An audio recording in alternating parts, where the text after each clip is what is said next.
Assalamualaikum warahmatullahi wabarakatuh. Salam sejahtera, salam perpaduan, salam perjuangan. Salam Melaka berbau pintar hijau bersih. Saguduri geleh. Waalaikum. Sepian yang huaran mani hau makhaifalikum manabilah. Syukran marai dan huaran inturan memundai caran tacau.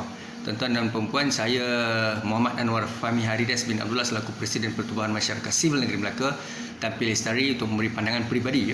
Dan saya menyokong penuh keputusan penghakiman yang dibuat oleh Mahkamah Tinggi, Hakim Mahkamah Tinggi Kuala Lumpur dan juga Tuanku Sultan Kesultanan Negeri Johor yang mahu memperkasakan ataupun memberikan satu keputusan, khususnya Mahkamah Tinggi Kuala Lumpur yang membuat penghakiman berkaitan dengan taraf kerakyatan atau kewarganegaraan kepada bayi zuriat ataupun anak yang dilahirkan oleh wanita Malaysia yang bernikah dengan mana-mana lelaki luar negara.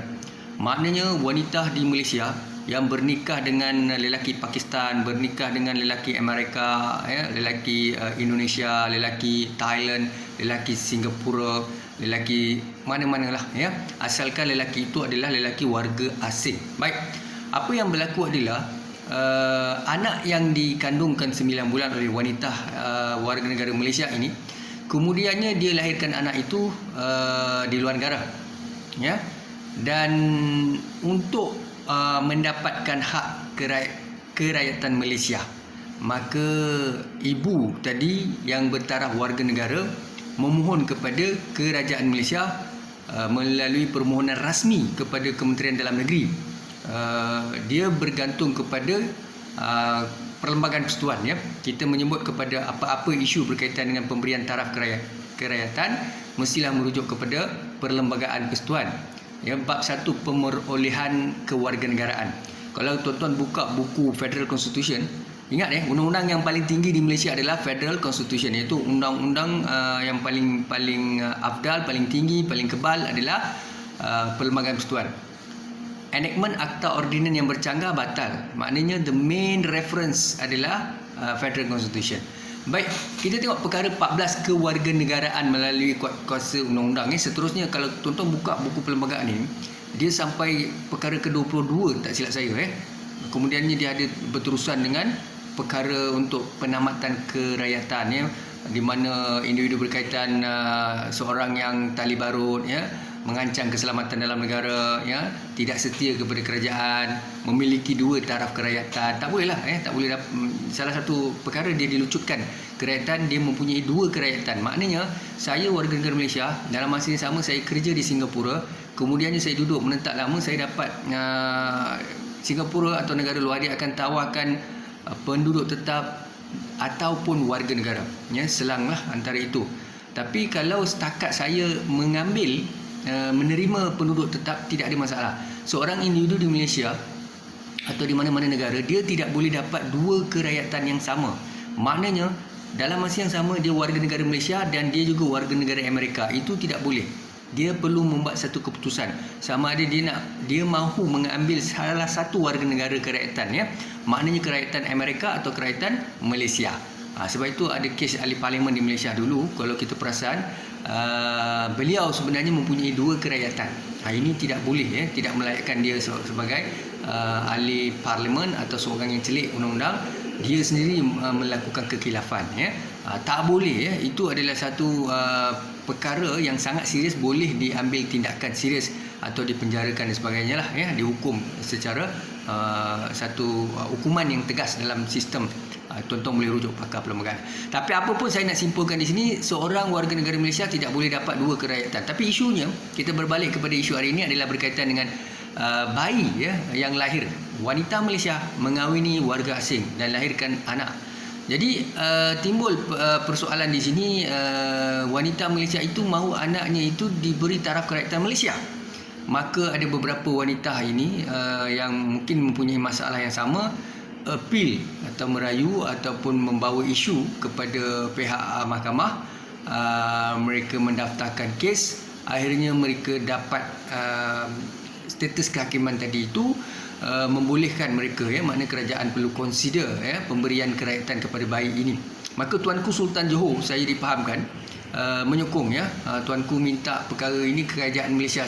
Begitulah saya baca artikel dalam Malaysia kini yang mana kerajaan Malaysia diminta jangan sekarang ni saya dipahamkan ada rayuan ya terhadap keputusan penghakiman yang dibuat oleh Hakim Mahkamah Tinggi Kuala Lumpur ini di Jalan Duta. Kemungkinan ya kerajaan Malaysia ini merayu ya supaya penghakiman itu dilihat semula. Tetapi apa pendirian Tuanku Sultan dan Kesultanan Negeri Johor, tuanku melihat di antara lelaki dan perempuan tidak sepatutnya ada perbezaan gender biasness. Maknanya kalau lelaki macam saya kahwin dengan seorang perempuan di Thailand ya, saya kahwin seorang perempuan di Thailand, so saya ada anak, maka boleh kalau ikut undang-undang Malaysia suami boleh dipermudahkan ya. Anaknya itu boleh didaftarkan sebagai warga negara. Tapi kalau isteri dia contohnya perempuan minta maaf perempuan Malaysia berkahwin dengan warga Thailand, sangat sukar kerana status dia wanita jadi di sinilah tuanku melihat mengapa ada perbezaan gender ini. Jadi tuan-tuan dan puan, Islam adalah satu agama yang ada di dunia ini ya, agama samawi. Dan juga ada ada agama lain kita sebut Majusi ya, bukan Islam. Baik, dalam Islam kita melihat konteksnya keadilan kesetaraan. Maknanya dia tidak membanding-bandingkan, tidak ada kasta, tidak ada hak melebihi satu kaum agama, tidak ada dalam Islam ya. Islam ni dia seperti piagam Madinah Perlembagaan Akabah 1 Akabah 2 berlaku adil kepada setiap manusia di antara Islam dan bukan Islam, Yahudi, Muhajirin, Ansar, Musyrikin. Itu yang piagam Madinah Nabi menjadi pemimpin ketua kabilah.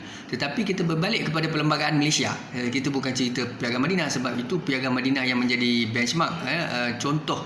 Tetapi di Malaysia kita berpegang pada Perlembagaan Persekutuan. Tapi bila kita pegang pada Perlembagaan Persekutuan, perlembagaan juga menjamin artikel 5 to 19 freedom of speech and really choose your own school of thought, wise out dan sebagainya. Hak setiap individu itu dijamin. Sebab itu individu ini dimaksudkan dengan seorang wanita atau lelaki dan dia ada hak. Kita melihat kalau kita melihat tuan-tuan dan puan, di dalam kes berkaitan kalau kita melihat bagaimana isu ini diperjuangkan ya. Untuk mendapat kerakyatan kita perlu melihat pelbagai perkara lah untuk mendapat kerakyatan kewarganegaraan ini. Kalau tuan-tuan rujuk pada Federal Constitution antaranya cara pemerolehan kewarganegaraan melalui kuasa undang-undang pendaftaran isteri dan anak warga negara secara naturalisasi and then kemudian kita ada kewarganegaraan melalui kuasa undang-undang, kewarganegaraan secara pendaftaran, kewarganegaraan secara naturalisasi ataupun senang cakap masukkan secara masukkan. Kemudiannya cara-cara penamatan kewarganegaraan, penambatan kewarganegaraan secara sukarela, penamatan kewarganegaraan secara paksa. Yang mungkin paksa ni undang-undang sukarela dia tak nak, dia dapat 2 warga negara, dia minta batalkan warga negara Malaysia dengan kerajaan Malaysia melalui undang-undang atau KDN. Kemudiannya secara sukarela lah. Baik. Ini tuan-tuan boleh melihat bagaimana kewarganegaraan melalui kuasa undang-undang lahir di Malaysia, ibu bapanya lahir di Malaysia ataupun pemastautin tetap, bapanya bekerja dengan kerajaan Malaysia di luar negara dan kelahirannya didaftarkan dengan pejabat pejabat konsul persekutuan dan didaftarkan dengan kerajaan Malaysia jika lahir di Sabah, Sarawak, Singapura, Brunei dalam satu tempoh 1 tahun. Maknanya dia ada kaitan ibu atau ayah dia lahir di Malaysia. Kalaupun ibu atau ayah atau individu itu bekerja di luar negara, dia mendaftar di kedutaan Malaysia, maka dia boleh dipertimbangkan oleh kerajaan Malaysia mengikut budi bicara lah. Kemudiannya kewarganegaraan secara pendaftaran, ibu atau bapanya warga negara Malaysia dia berumur 21 tahun didaftarkan jadi warga negara Malaysia, suaminya warga negara Malaysia. Jika isterinya ingin menjadi warga negara Malaysia, dia mesti bermastautin di Malaysia selama 2 tahun. Kelakuan baik masih perkahwinan didaftarkan di Malaysia. Ini individu yang berumur 18 tahun atau lebih yang lahir di Malaysia sebelum Hari Merdeka, jika ingin jadi warga negara Malaysia mesti berpengetahuan bahasa Melayu, berkelakuan baik dan tinggal tetap di Malaysia. Maknanya suami atau isteri ibu, ini cerita ibu bapa lah, ibu atau ayah yang berumur yang warga negara Malaysia ini, dia berumur 21 tahun, didaftarkan menjadi warga negara Malaysia. Suaminya warga negara Malaysia, jika isterinya okey. Ini cerita kalau kita kahwin dengan warga negara asing, perempuan asing, kita mahu mendapatkan apa disebut taraf kerajaan untuk isteri kita, maka antara perkara yang perlu kita lakukan adalah daftarkan permohonan, Jadi dia sebenarnya daripada penduduk tetap dia boleh dapat warga negara, tetapi dia ada tempoh permohonan itu, tempoh matang. Yang keduanya berkelakuan baik, dan suami ini menjadi bond jaminan kepada isteri. Suami mesti warga negara. Ini cerita untuk dapatkan kerajaan isteri lah, warga negara, daripada penduduk tetap kepada warga negara. Ini samalah, kebanyakan negara macam tu juga, kalau anak itu dia penduduk tetap, dia nak dapat warga negara, cara dia pun samalah, melalui permohonan. Ini disebut secara pendaftaran. Kemudiannya dia ada macam-macam lagi lah, tuan-tuan boleh baca istilah perundangan ini. Tuan-tuan boleh rujuk pakar-pakar undang-undang di Malaysia dan merujuk kepada mahkamah dan hakim, ataupun cara peguam bela, ataupun siapa-siapa sajalah yang bijak, siapa-siapa yang mempunyai knowledgeable, yang berpengetahuan, mereka yang lebih arif dalam undang-undang, tolonglah tuan-tuan rujuk. Saya boleh membaca saja sedikit sebanyak apa yang saya tahu, saya sampaikanlah. Tetapi kalau mahukan pengetahuan lebih mantap, maka kita perlu merujuk kepada pakar undang-undang, ataupun kita bawa kes. Kadang-kadang kita merujuk pakar undang-undang itu, dia memberi tafsiran merujuk kepada pemahaman dia sebagai peguam, tetapi keputusan itu akan dibuat oleh hakim Mahkamah Persekutuan atau Mahkamah Tinggi dan sebagainya, ataupun kalau menteri, kalau untuk mendapat kerajaan Malaysia, isteri kepada suami warga negara, dia mesti memohon kepada kerajaan Malaysia, iaitu Menteri Dalam Negeri, jadi perkara ini kita perlu fahamlah. Kemudian tuan-tuan, baik, isu yang saya lihat di sini, kemungkinan ada pihak yang tidak senang kerana begini. Bagi mereka, kenapa wanita Malaysia ini perlu kahwin dengan orang luar negara, lelaki asing? Itu satu persoalan. Tapi kalau macam tu, mengapa pula lelaki Malaysia mesti kahwin dengan warga asing? Itu pun cerita gender lah. Sama juga kalau kita tanya perkara ini. Kemudiannya saya melihat hak peribumi, status peribumi. Di sini saya minta semua orang jelaslah. Hak peribumi ini adalah peribumi yang dijaga, dipelihara untuk rakyat Malaysia, khususnya Melayu, Semenanjung dan Bumi Putera Sabah Sarawak. Hak peribumi. Maknanya kalau kita perempuan ini dikahwin dengan lelaki asing, warga asing, maka dibimbangi anak yang dilahirkan itu akan mendapat hak peribumi juga, kerajaan. Begitu juga suami yang kahwin dengan warga Amerika, isterinya orang Amerika, baby yang lahir itu dapat hak peribumi sebab suami warga negara Malaysia, peribumi Malaysia, Sabah Sarawak ataupun Melayu Semenanjung. Baik, isu ini kadang-kadang ada pihak yang rasa gusar, tidak senang, tidak boleh terima. Dan kita melihatlah isu lain, saya juga ingin highlightkan di sini bahawa kalau tanya saya secara peribadinya, dia tidak ada masalah kerana darah, apa dia sebut, benih dan sebagainya, anak itu terbentuk adalah daripada induk. Induk itu adalah ayah ataupun mak. Tapi kalau dalam konsep induk ini, genetik ini selalu orang tengok suami, tapi isunya kalau isteri tak ada, mana datangnya anak itu, rahimnya, tak ada rahimnya, macam mana nak timbulkan kewujudan baby dan sebagainya. Tapi bagi saya lah, apa pun kita mesti pegang pada konsep Islam di mana beri hak pada yang sepatutnya menerima hak. Jadi kita jangan zalim, sebab semua orang akan meninggal. Tak ada apa yang kita nak simpan, nak kekalkan, kita nak pertahankan sangat. Kalau apa pun kita pertahankan sampai masa kita akan mati jugalah. Yang Allah akan nilai kita adalah amal kita, amal jariah, anak yang soleh, sedekah dan sebagainya. Baik, apa yang kita tinggalkan yang baik-baik. Saudara, kemudiannya saya melihat juga isu tentang mu'alaf. Mu'alaf ni apa cerita dia? Mu'alaf Malaysia. Okey, India, Malaysia, China, Malaysia masuk Islam. Mereka berkahwin dengan perempuan Melayu. Ini cerita perempuan Melayu dulu. Okey, dia kahwin wanita Melayu. Siapa dia? Mu'alaf Malaysia. China Islam Malaysia, India Islam dan sebagainya. Maka anak yang dilahirkan itu apa status dia? Confirm lah memang warga negara sebab bapa warga negara tapi dia Cina masuk Islam, India masuk Islam. Maknya Melayu betul, Bumi Putera Sabah Sarawak atau Melayu Semenanjung. Tetapi status Bumi Putera anak yang lahir itu macam mana? Jadi saya dipahamkan apa yang saya tahu dan saya melihat melalui observation, dia Bumi Putera. Sebab apa? Sebab begini, sebab kemasukan dalam MARA, institusi pengajian tinggi, salah seorang ibu atau ayah dia mesti Bumi Putera Melayu. Kalau tuan-tuan semak dalam senarai pengambilan pelajar ini, ramai dah graduate, ramai pelajar-pelajar dah graduate dah keluar daripada hasil perkahwinan mualaf India Cina dengan Melayu Bumi Putera wanita ataupun songsang, ya.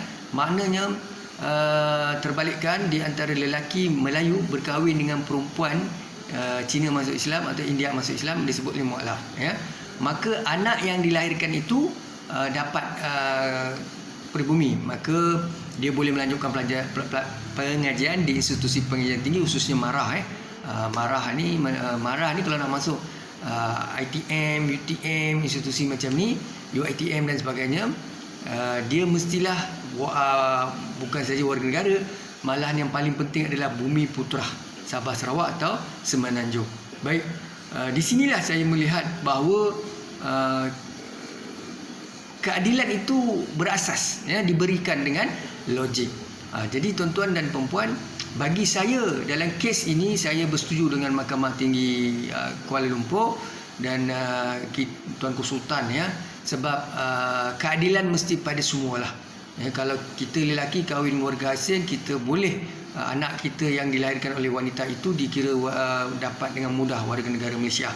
Begitu juga yang perempuan itu sepatutnya dapat benda yang sama. Tapi mengapa perkara ini ditolak ataupun dipertikai? Jadi bagi saya penghakiman itu satu penghakiman yang jelas.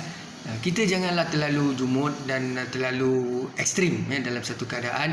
Ini pandangan peribadi saya dan juga begitulah wanita-wanita yang membawa isu ini kepada Mahkamah Tinggi, di mana di Mahkamah Tinggi Kuala Lumpur, dan keputusan penghakiman telah memberikan laluan, ya, kepada anak itu diiktiraf, ya. Begitu juga Tuanku Sultan Negeri Johor mahukan supaya hak kesamarataan gender ini diberi keadilan. Jadi bagi saya ketua negara adalah the head of the country is the king.